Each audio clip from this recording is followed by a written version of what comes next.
नमस्कार साथियों, welcome to पहचान क्लासेस। पहचान क्लासेस के यूट्यूब चैनल पर आप सभी का बहुत बहुत स्वागत है। देखिए मित्रों, आज से जो है मैं एक और नई सीरीज शुरू करने जा रहा हूं जो कि आप सबके लिए बहुत ही ज़्यादा हेल्पफुल रहने वाली है। राजस्थान सामान्य ज्ञान के बारे में या फिर राजस्थान का सामान्य अध्ययन कह सकते हो आप। पर डे आपको जो है शाम को 5 बजे ये क्लास मिल जाएगी और इसमें हम बात करेंगे आरबीएससी की जो बुक्स हैं क्लास 6 से लेकर 10 तक। कौन सी?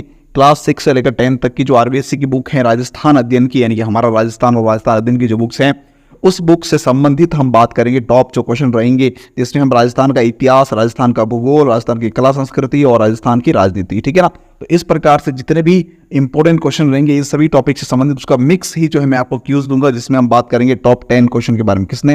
कितने टॉप 10 जो है क्वेश्चन इसमें हम डिस्कस करेंगे पर डे, ठीक है। और पर डे आपको 5 बजे ये क्लास जो है मिल जाएगी और राजस्थान की सभी जितनी भी प्रतियोगी परीक्षाएं उन सब के लिए ये क्लास इंपॉर्टेंट रहने वाले हैं। तो इस क्लास पे एक बार जो है शुरू करने से पहले आप सबसे रिक्वेस्ट है कि आप इसे शेयर जरूर कर लेना, क्योंकि ये क्लास काफ़ी ज़्यादा हेल्पफुल रहने वाली है। आरबीएससी के बुक से जियो के त्यों, यानी कि जैसे क्वेश्चन लाइन टू लाइन लिखे हुए वो एग्जाम में मिलते हैं, तो हम उसी को ध्यान में रखते हुए जो क्लास ये शुरू करने जा रहे हैं, ठीक है। तो आज की इसकी फर्स्ट क्लास रहेगी और ज़्यादा क्लास बड़ी नहीं होगी, 5 से 10 मिनट की क्लास होगी। 10 क्वेश्चन होंगे, हम इसमें डिस्कस करेंगे। ज़्यादा 15 मिनट की क्लास हो सकती है, इससे बड़ी क्लास नहीं होगी, ठीक है।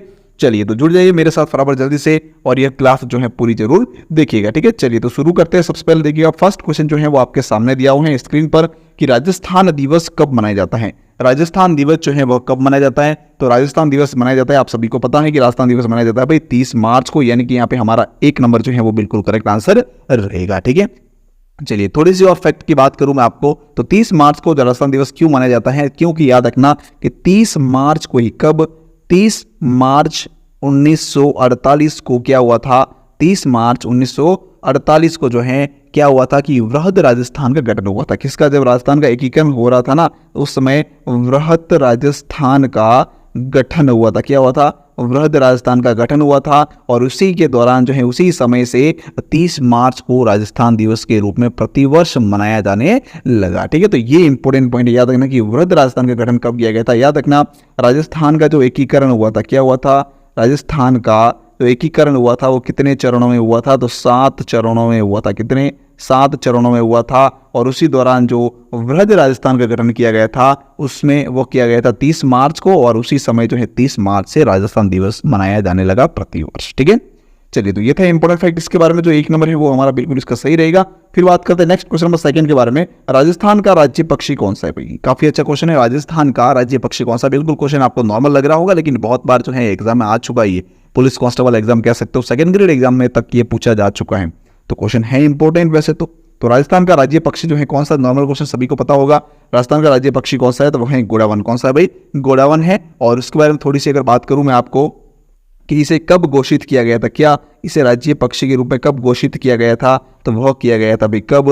1981, यानी कि 1981 के अंतर्गत इसको जो है घोषित किया गया था। दूसरी चीज वैज्ञानिक नाम की अगर बात करें हम, तो उसका वैज्ञानिक नाम है कोरियोटिस नाइग्रिसेस। क्या नाम है भाई? कोरियोटिस नाइग्रिसेफ। नाम लिख देता हूं मैं, देख लो एक बार आप इसको, ठीक है। ये भी इंपॉर्टेंट है। ये कोरियोटिस, ठीक है। कोरियोटिस नाइग्रिसेस, कोरियोटिस नाइग्रिसेस, ठीक है। ये इसका वैज्ञानिक नाम है। तो ये भी इंपॉर्टेंट पॉइंट याद रखना। बाकी बात करें अगर, तो इसको जो है इंग्लिश में कहते हैं ग्रेट इंडियन बस्टर्ड। क्या कहते हैं? ग्रेट इंडियन बस्टर्ड कहते हैं। बाकी सामान्य भाषा में इसको माल मोरडी भी कहा जाता है। ये भी इंपॉर्टेंट पॉइंट है, याद रखना। माल मोरडी भी इसी का नाम है, याद रखना। क्या नाम है? माल मोरडी भी इसी को कहा जाता है। ये भी एक इंपॉर्टेंट पॉइंट याद रखना। दूसरी चीज ग्रेट इंडियन बस्टर्ड भी इसको कहते हैं, हुकना इसको कहते हैं, गुदहनमेर इसको कहते हैं, सोहन चिड़िया इसी को कहते हैं, ठीक है ना। और मुख्य रूप से अगर बात करें तो कहाँ पाए जाते हैं? सोरसेन 12 के अंतर्गत बहुत ज्यादा है। और उसके अलावा अजमेर का जो सौंकलिया क्षेत्र है वहां पर है। फिर राष्ट्रीय मरु उद्यान जैसलमेर जो है मुख्य रूप से वहां पर पाए जाते हैं। तो ये कुछ इंपॉर्टेंट पॉइंट है तो याद रखना। तो यहाँ पे हमारा 2nd नंबर जो है वो आंसर बिल्कुल इसका करेक्ट रहेगा, ठीक है। चलिए फिर बात करते हैं नेक्स्ट क्वेश्चन के बारे में। गोडावन को राजस्थान का राज्य पक्षी किस वर्ष घोषित किया गया? अभी मैंने बात की थी गोडावन जो है उसे राजस्थान का राज्य पक्षी किस वर्ष घोषित किया गया? तो इसे घोषित किया गया था कब? 1981 के अंदर। कब किया गया? 1981, यानी 1 नंबर जो है वो हमारा आंसर बिल्कुल करेक्ट रहेगा।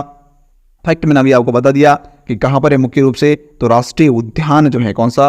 राष्ट्रीय मरु उद्यान। राष्ट्रीय मरु उद्यान जो है कहां पर है? ये जैसलमेर के अंतर्गत। कहां पर है भाई?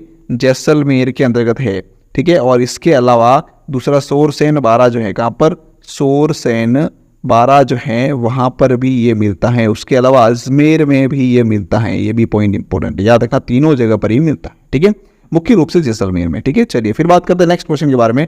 सोरसेन नामक स्थान प्रसिद्ध है किसके लिए भाई, गोड़ावन पक्षी की शरण स्थली के लिए प्रसिद्ध है। सोरसेन कहाँ आया हुआ है, ये बारा के अंतर्गत आया हुआ है, कहाँ आया हुआ है, बारा के अंतर्गत आया हुआ। तो यहाँ पे हमारा एक नंबर जो है वो बिल्कुल करेक्ट आंसर रहेगा, कौन सा, एक नंबर बिल्कुल सही रहेगा, ठीक है। चलिए फिर बात करते हैं नेक्स्ट क्वेश्चन के बारे में। ग्रेट इंडियन बस्टर्ड किसे कहा जाता है, फिर से क्वेश्चन वही हमारे सामने, ग्रेट इंडियन बस्टर्ड गोड़ावन को कहते हैं। तो 3 नंबर आंसर जो है वो बिल्कुल हमारे यहाँ पे करेक्ट रहेगा। फिर नेक्स्ट क्वेश्चन देखिएगा, राजस्थान का राज्य खेल कौन सा, ये भी काफी अच्छा क्वेश्चन है। बिल्कुल आज जो है हम बेसिक के बारे में बात करेंगे, फिर जैसे कल जो है वो डिफिकल्ट क्वेश्चन आपके सामने आ जाएंगे, ठीक है।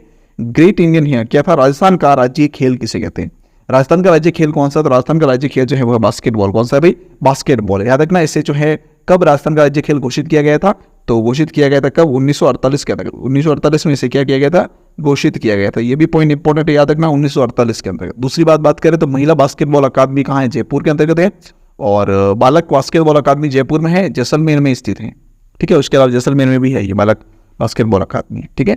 तो महिला बास्केटबॉल अकादमी इंपॉर्टेंट पॉइंट है, याद रखना कहाँ पर, जयपुर में। चलिए आगे बढ़ते हैं। नेक्स्ट देखिए, एक नंबर जो है वो बिल्कुल इसका सही होगा। फिर नेक्स्ट क्वेश्चन है, किस वर्ष में बास्केटबॉल को राजस्थान का राज्य खेल घोषित किया गया था, तो अभी मैंने बताया था आपको 1948 के अंतर्गत, कब, 1948 के अंतर्गत, यानी कि 3 नंबर जो है वो बिल्कुल हमारे यहाँ पे करेक्ट रहेगा। यहाँ पर मैं एक पॉइंट आपके लिख देता हूँ कि महिला बास्केटबॉल अकादमी कहाँ है, कौन सा, महिला बास्केटबॉल अकादमी, महिला बास्केटबॉल अकादमी कहाँ है, तो ये है जयपुर के अंतर्गत, कहाँ पर है, जयपुर के अंतर्गत। और इसके अलावा दूसरी बात करूं मैं, बालक बास्केटबॉल अकादमी, कौन सी, बालक बास्केटबॉल अकादमी की बात करें तो ये कहाँ पर है, तो यह है भाई, एक तो है जयपुर के अंतर्गत और दूसरी जो है वो जैसलमेर के अंदर, कहाँ पर है, जैसलमेर के अंतर्गत। तो ये भी पॉइंट इंपॉर्टेंट, इसे भी नोटिस जरूर कर लेना, ठीक है। तो 3 नंबर जो है वो यहाँ पे हमारा करेक्ट आंसर रहेगा। 1948 के अंतर्गत जो है बास्केटबॉल को राजस्थान का राज्य खेल घोषित किया गया था। फिर नेक्स्ट देखिएगा, राजस्थान का कल्प वृक्ष किसे कहते हैं, राजस्थान का कल्प वृक्ष कहते हैं भाई किसको, खेजड़े को, यानी कि खेजड़ी जो है उसको राजस्थान का कल्प वृक्ष कहा जाता है, किसे, खेजड़ी को, ये खेजड़ी है, ठीक है।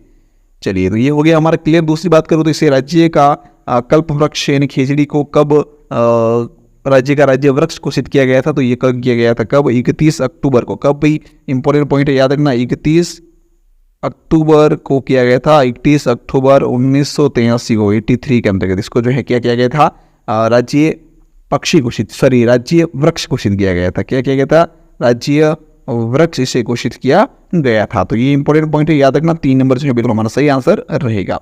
फिर देखिए नेक्स्ट क्वेश्चन है कि राजस्थान का राज्य वृक्ष कौन सा था, अभी आ गया आपके सामने, कौन सा, खेजड़ी। राजस्थान का राज्य वृक्ष कौन सा, भी खेजड़ी है, तो 2 नंबर आंसर बिल्कुल करेक्ट रहेगा। और अगर बात करूं मैं इसके बारे में तो इसको जो है राजस्थान का कल्प वृक्ष कहते हैं, राजस्थान का गौरव भी कहते हैं, और इसका जो वैज्ञानिक नाम है वो लिख कर लेता हूं मैं यहाँ पे, प्रोसोपिस सिनेरेरिया। क्या नाम है इसका, प्रोसोपिस सिनेरेरिया, क्या है, सिनेरेरिया, प्रोसोपिस सिनेरेरिया, ये इसका वैज्ञानिक नाम है, याद रखना। और इसकी जो फली होती है ना, फली उसको कहते हैं सांगरी कहते हैं, क्या कहते हैं, इसकी जो फली होती है, क्या फली, उसको कहते हैं सांगरी, क्या कहते हैं, सांगरी कहते हैं। तो ये भी एक इंपॉर्टेंट पॉइंट है, इसे भी नोटिस जरूर कर लेना और याद रखिएगा साथ में, ठीक है। चलिए बढ़ते हैं आगे नेक्स्ट क्वेश्चन की तरफ। नेक्स्ट है, राजस्थान में राजकीय वृक्ष का वैज्ञानिक नाम क्या है, राजस्थान का जो राजकीय वृक्ष यानी राज्य वृक्ष है उसका वैज्ञानिक नाम क्या है, तो क्वेश्चन आपके सामने है, ध्यान से देख लेना। राजस्थान का राज्य वृक्ष जो है उसका वैज्ञानिक नाम क्या है, तो राजस्थान के राज्य वृक्ष का वैज्ञानिक नाम जो है वो अभी मैंने आपको बताया था, प्रोसोपिस सिनेरेरिया। क्या बताया था, प्रोसोपिस सिनेरेरिया, यानी कि यहाँ पे 1 नंबर जो है बिल्कुल हमारा करेक्ट आंसर रहेगा, ठीक है। चलिए तो इसी के साथ जो है हमारे आज के 10 क्वेश्चन जो थे आरबीसी संबंधित जीके के राजस्थान के सामान्य ज्ञान के बारे में, तो वो पूरे कंप्लीट हो चुके हैं। इसकी पीडीएफ आपको टेलीग्राम पर मिल जाएगी, टेलीग्राम का लिंक वीडियो को डिस्क्रिप्शन में दिया हुआ है, टेलीग्राम को ज्वाइन जरूर कर लेना, वीडियो को लाइक शेयर कमेंट जरूर करना, चैनल को सब्सक्राइब नहीं किया सब्सक्राइब कर लेना और चैनल पर बने रहिएगा। चलिए थैंक यू सो मच, पूरी क्लास देखने